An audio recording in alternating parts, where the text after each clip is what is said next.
পর তিনবার ইলেকশনে তো ভোট দিতে পারে নাই মানুষ, দিতে পারে নাই তো। আমরা সেন্টারে যাইনি তিনবার, সেন্টারে যাইতে পারে।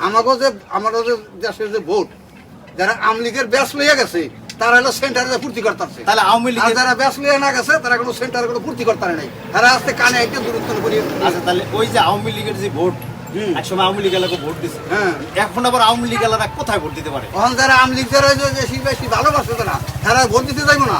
পিছনের দিক যদি আমরা তাকাই, এই যে আরো তো 2-3টা নির্বাচন গেল, এই নির্বাচনে কিন্তু আওয়ামী লীগের বাক্সে কিন্তু বিএনপির ভোট বা জামাতের ভোট দিচ্ছে, আমরা এটা দেখছি না ভাই?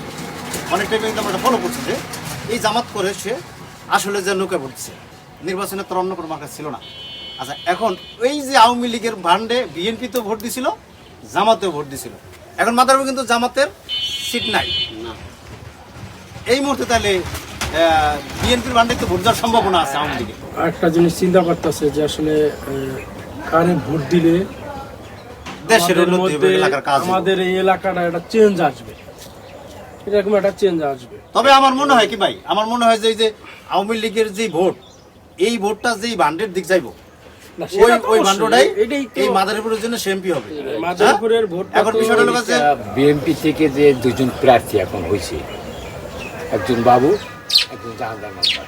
এখন জাহানদার মাদ্দার আঞ্চলিক টান হিসাবে এই মাদারীপুর কোটপাড়ের ভোট ম্যাক্সিমাম জাহানদার মাদ্দার, কিন্তু রাজৌরির তো আবার ব্যাপক ভোট রয়ে গেছে। মাদারীপুর থেকে রাজৌরি অনেক ভোট বেশি, 4 ভাগের 3 ভাগই হলো, 4 ভাগের 3 ভাগই বেশি, 1 ভাগ হলো মাদারীপুর এবং কি হিন্দু এলাকা।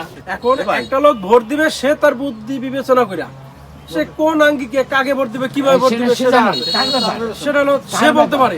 আমরা যদি একটা অনুমান করি যে হাড্ডাহাড্ডি লড়াই করে কে বাইরে হইতে পারে, এখন কে বাইরে হইতে পারে এটা ভাই, তো এই এখানে মুহূর্তে না, একদম এখানে শুরু করা যায় না। এখানে যদি বিএনপি দুজন প্রার্থী একজন হয়ে যাইতে পারে তাহলে এক সিটি হয়ে যাবে। তাইলে বিএনপি আওয়ামী লীগের পক্ষ থেকে নির্বাচনের পূর্ব মুহূর্তে উপরের থেকে যদি কোনো ইয়ে আসে, নিউজ মানে যে নির্দেশনা আসে। এদিকে কাট করো, এদিকে দাও, এদিকে কাট করো, তাহলে সেদিকেই যাবে।